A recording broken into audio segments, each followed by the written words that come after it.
He slept where the polished stone stayed warm after midnight, a man-shaped fold on the steps beneath the palace colonnade where the brass letters read, "Public Office. Service to all."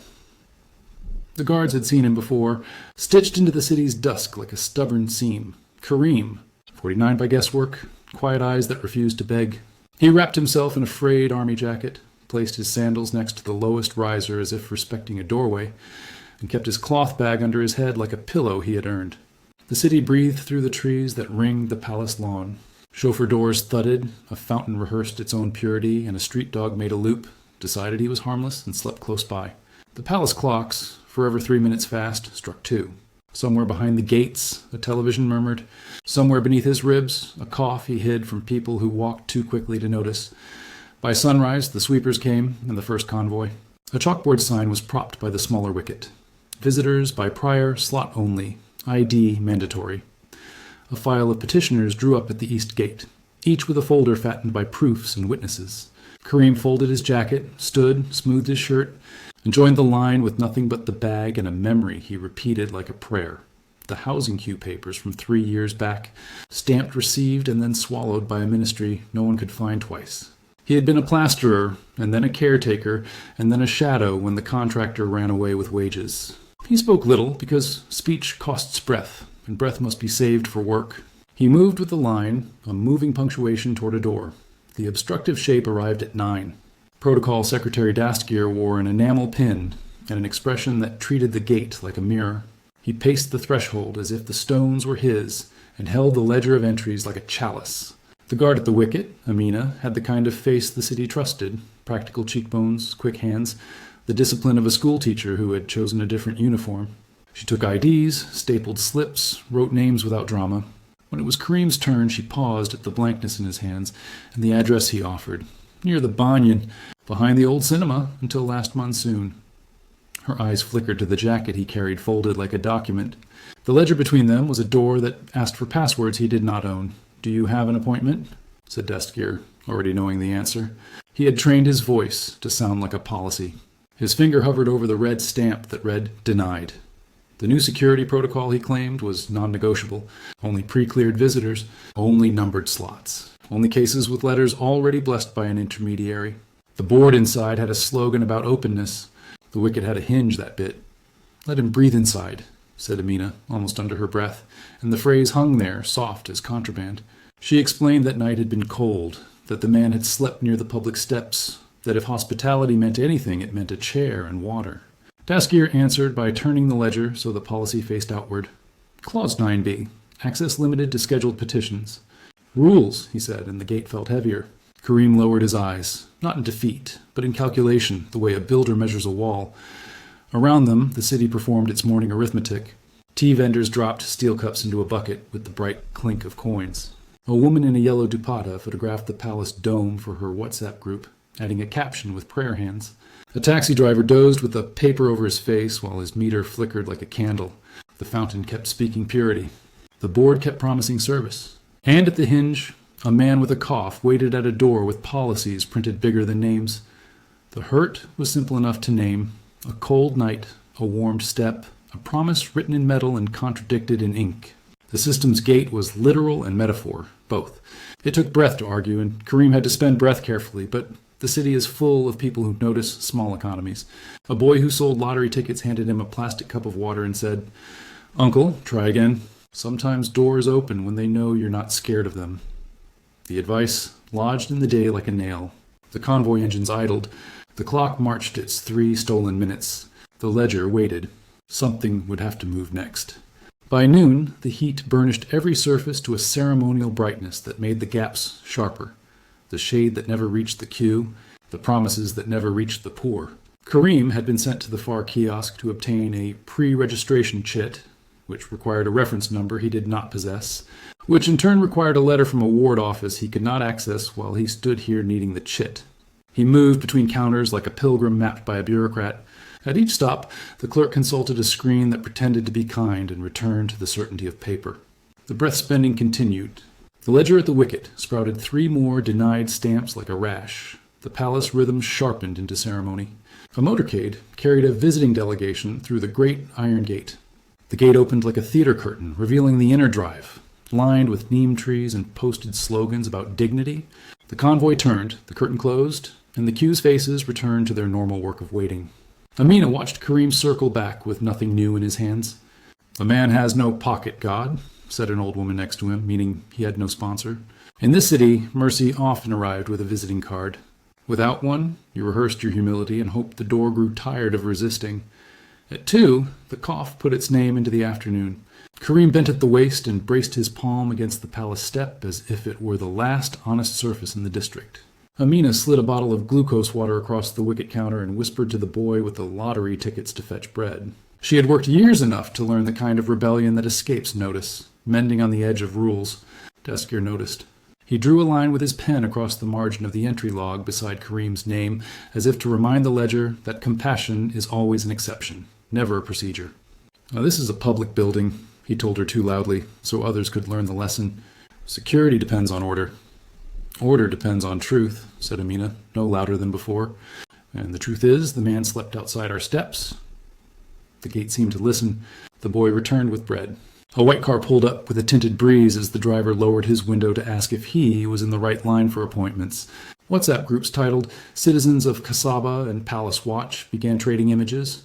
A photograph of Karim's sandals placed neatly, a close shot of the denied stamp, a longer frame showing the inscription above the portico. The images traveled faster than paper, and the captions were blunt in a way paper never lets itself be. At 4, the afternoon showed its teeth.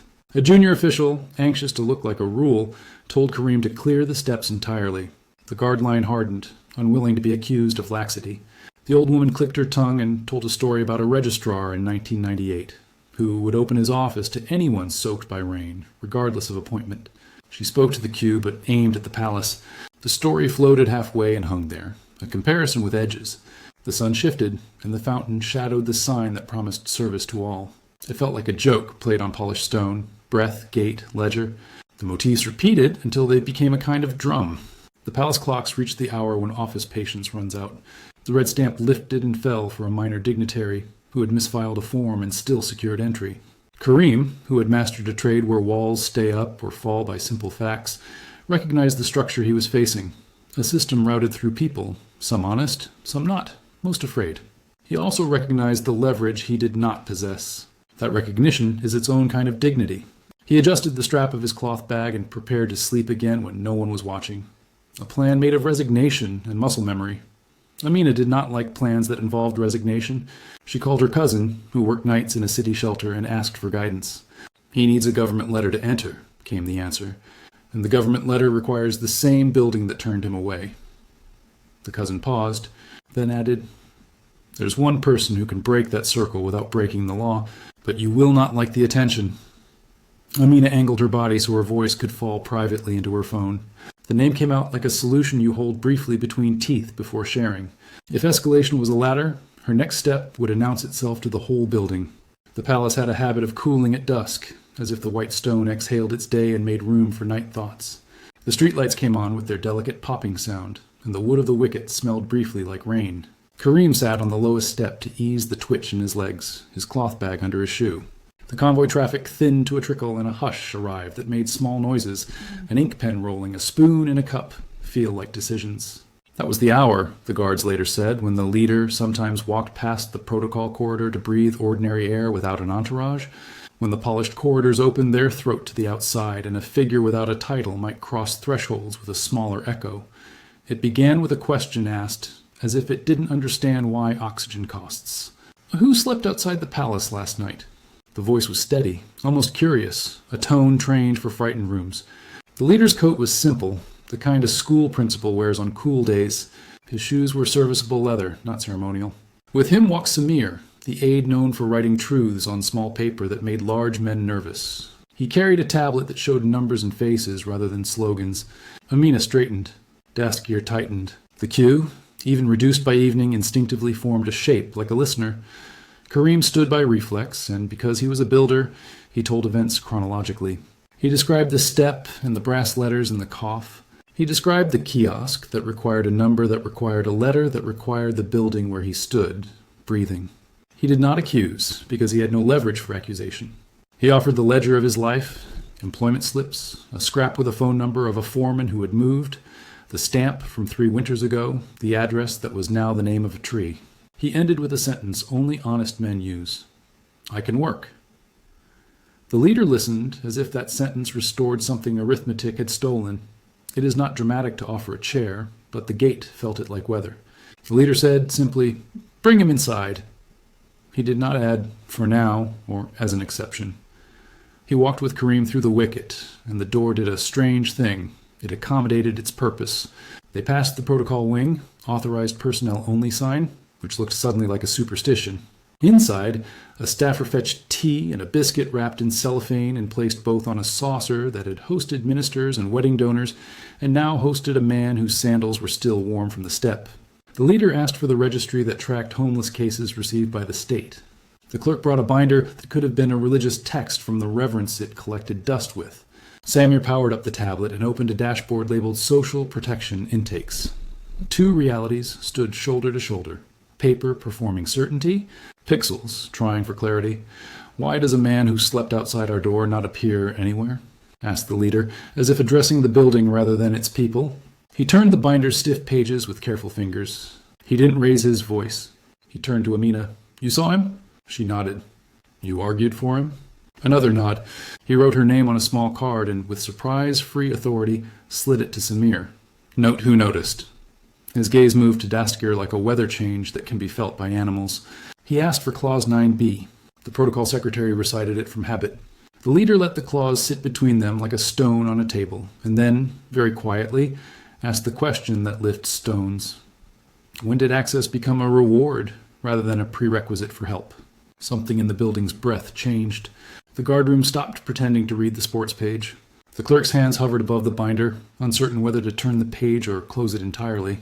Samir, who had bloodless respect for facts, began to collect artifacts, as a medic collects samples, entry logs from the wicket with the timestamps, photocopies of the kiosk slips that spoke in circles, names of the last 10 denials, the CCTV stills that showed Karim's jacket receiving due. He created a folder labeled Gate to Help and saved it twice.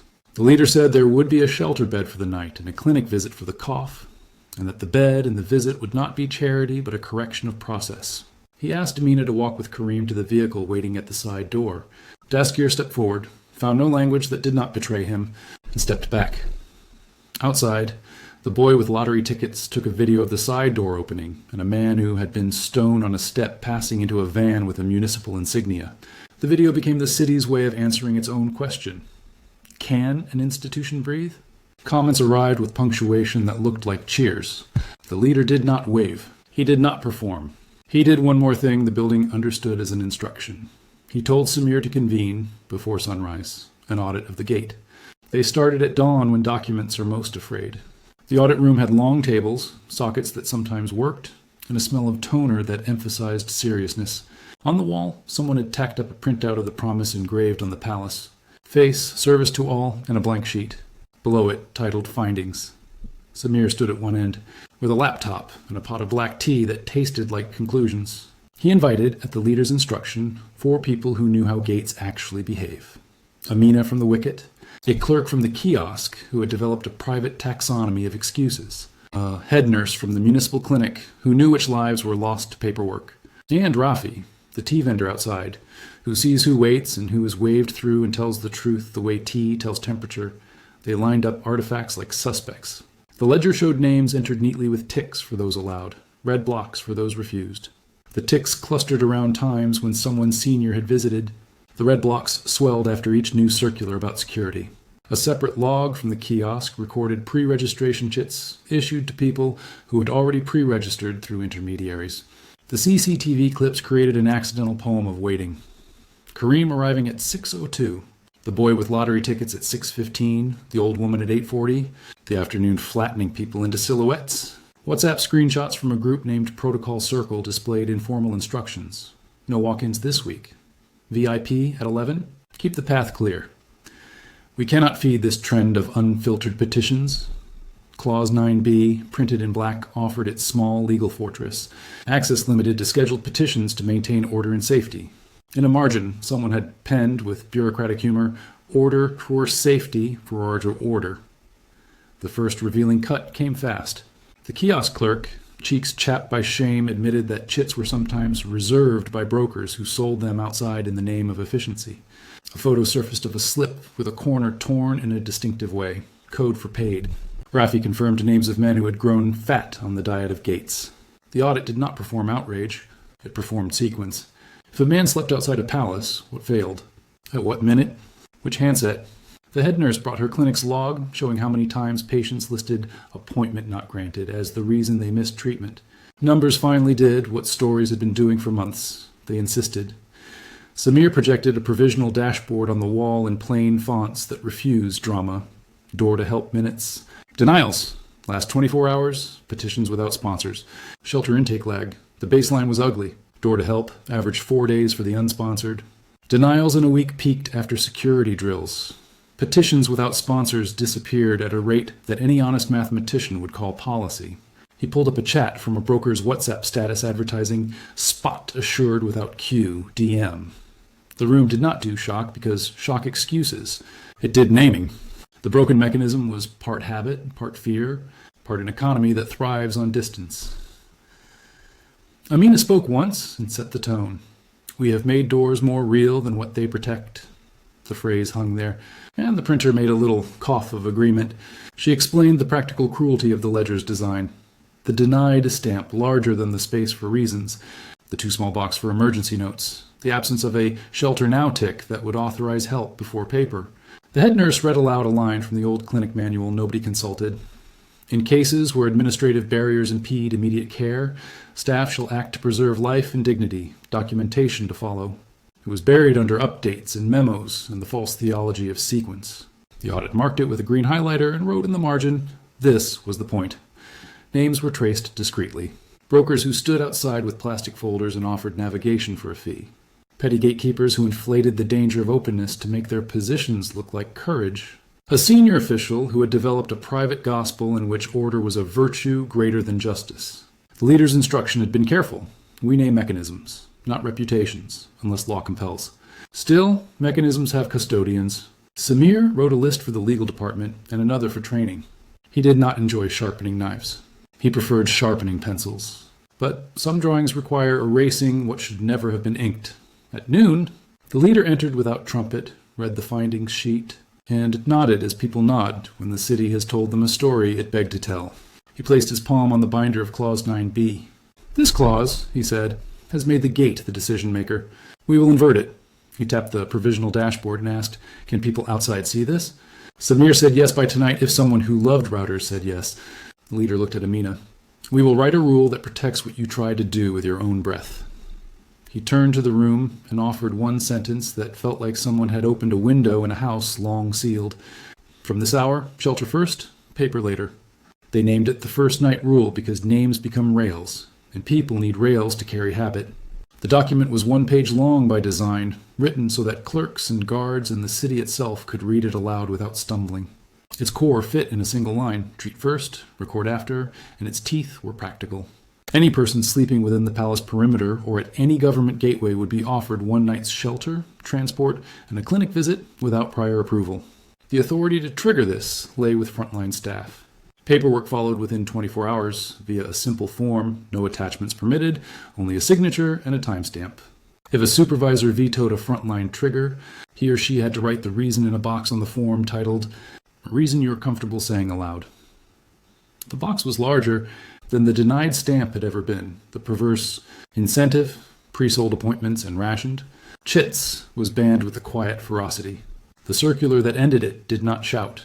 It redirected money. A small fund within the social protection budget, invisible to brokers, reimbursed shelters for first-night beds and clinics for first visits. The fund was credited automatically each time a frontline trigger was activated. The ledger now paid for dignity rather than collecting fees for proximity. A public dashboard went live by evening with 3 numbers and fonts you could read from the pavement. Door to help minutes, denials, last 24H, first night triggers. Next to it, a green line crawled across the screen every time a person was transported from a gate to a shelter. People learned to listen for that soft chime and nod at strangers. Training favored embarrassment as a teacher. In the palace courtyard, under the neem tree line, Amina led drills using props that could fit into a shopping bag. a laminated photo of the denied stamp with a red X over it, a mock form with the reason you're comfortable saying aloud box, a stopwatch to measure door to help. Guards took turns playing petitioner and clerk. Rafi provided tea and commentary, which was more valuable than tea. New staff practiced saying the one sentence that mattered and practiced meaning it, "You can breathe inside." The drill ended each time with a map to the nearest shelter and the sound of the soft chime. It was embarrassingly simple. That was the point. Accountability was the glue, and glues do invisible work. A complaint channel opened on WhatsApp, and by SMS for people without smartphones, tied to an SLA, responses within 2 hours between 6 a.m. and midnight, resolutions within 24 hours unless safety required speed. The SLA timer lived on the public board, so anyone could watch it eat seconds. The first complaint arrived within 40 minutes of the board's installation, about a guard at another ministry who smiled kindly and said, "Rules are rules." By noon, that guard had announced the first night rule to his team with a voice bordering on relief. Monthly culture checks appeared on the calendar like dental appointments, unglamorous but preventative. Samer's audit team rotated through gates in plain clothes, not to hunt for villains but to check for drift. Law followed culture as it should, not the other way. The legal department revised Clause 9b, replacing access limited to scheduled petitions with a twin clause, access secured for urgent human need. The protocol wing no longer spoke about openness as a slogan. It had a laminated sheet by the wicket with the 3 KPIs and a 4th box for complaints resolved this week. The old binder was retired to an archive with a small label, because history is a kind of accountability too. The brokers lost their diet. They tried to invent new codes, 2 corners torn instead of 1, but hunger seldom survives transparency. The leader insisted on a single humility upgrade that turned out to be strategic. He asked that his own weekly arrival be logged like anyone else's, with the board registering his door-to-help time as 0 only because he was not a petitioner. If optics were a currency, he spent it to reinforce a different economy. When journalists asked whether this was a one-man miracle, he laughed softly and pointed at Amina and the nurse and the kiosk clerk with newly steady voice and Rafi holding a tray. "Now, this is a many-hands correction," he said. "I only held the door while they moved the hinges." Karim returned to the palace not as a petitioner, but as a witness who could recognize masonry done right. His cough had eased after the clinic wrote an antibiotic on a piece of paper that did not demand anything in return. The shelter bed had been loud but kind. He watched the green line crawl across the dashboard and nodded every time, as if marking a beam settling into place. He spoke to a small group of guards during a training break. He did not tell a story to humiliate, but to measure. "In my work," he said, "a wall fails where you pretend the weight will not come." He tapped the board with 2 fingers. "This board admits weight, so the wall stands." The day exhaled. The gate looked briefly like a door. The palace steps remembered him, the way stones remember the feet that teach them their duty. But he no longer slept there. He rented a cot in a dormitory off Shahi Lane, where the morning smelled of cumin and laundry, and where the radio played the same 5 songs in a rotation that became a promise. He had a shift as a caretaker at a public library that had discovered a use for his hands, and in the afternoons he sometimes passed the palace with a bag of onions and bread, glancing at the board the way one glances at a clock to confirm one is, indeed, in the present. The green line still crawled. The numbers lived in a range that made boredom possible. Door-to-help minutes dipped below 90 most days. Denials in the last 24 hours hovered near 0, except when a festival clogged streets and the SLA timer glowed orange until it was fed. The first night rule traveled like sensible gossip. Other gates copied it without fanfare. The registry office, where people once blistered in lines, the transport bureau that used to sell time in whispers, the teaching hospital whose triage had been an obstacle course for the unintroduced. Laminated boards appeared with KPIs in prose rather than initials, because people read better when you don't force them to translate. Complaints came and were answered on time, which made complaints less angry. Brokers tried to pivot to consulting, and then, to everyone's relief, to other trades. It was not utopia, just the ordinary work of systems, trading magic tricks for maintenance. There were months when attention wandered. That is how cities test changes, by starving them of applause. The leader's office compensated with the simplest instrument in governance, which is a calendar. On the first Monday of each month, a culture check took an hour and chewed on a pattern. Were first night triggers dropping because need was dropping, or because someone had resurrected the superstition that doors must be earned? Staff told on drift without fear, because the board would have told anyway. The legal office, embarrassed by how long the old clause had stood, hosted a small seminar for junior bureaucrats titled Sequence of Care, Sequence of Paper. They used Amina's drill. They served tea from Rafi's stall without charging the public purse. It looked like a ritual, but it was only practice returning to its right, owner. Kareem's name sat in a binder at the shelter under a tab that read former, and in the library's payroll, ledger under a tab that read staff. He came sometimes to the palace trainings when invited, not as a reliquary, but as a neighbor. He always refused the microphone. He would stand near the wicket and let new guards see how orders sound when spoken without injury. He would end the small talk with the sentence he had used that night, because sentences acquire muscle when repeated for good. I can work. Amina kept the laminated, denied stamp with the red X in a drawer, not to gloat, but to remember how far ink can go when it is trusted over breath. Daskier accepted a transfer to a policy unit where his appetite for clauses could be used on the side of order that protects dignity, not precedes it. Samir switched the dashboard fonts once, and no one noticed, which is proof of health. The palace inscription kept its claim. The brass letters dulled a little as seasons rubbed them with dust. Children on school trips photographed them for projects whose titles made adults smile. How a door works. The fountain was repaired, and then broke again, and then was repaired by a municipal worker who had once stood in a queue and who now had the authority to approve his own ladder. There were still nights when someone fell asleep on the step. But the occurrence now triggered a choreography so rehearsed it felt like courtesy. A guard offered water, the soft chime sounded, a van arrived, the board updated, a clinic wrote on a white pad. WhatsApp groups preferred jokes again.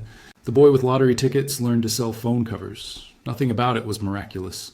That was the most faithful part. Systems learned their breath, and breath is a habit, and habits, when tended, are boring. The leader walked sometimes in the evening without an entourage. Not as an inspection, but as a walk.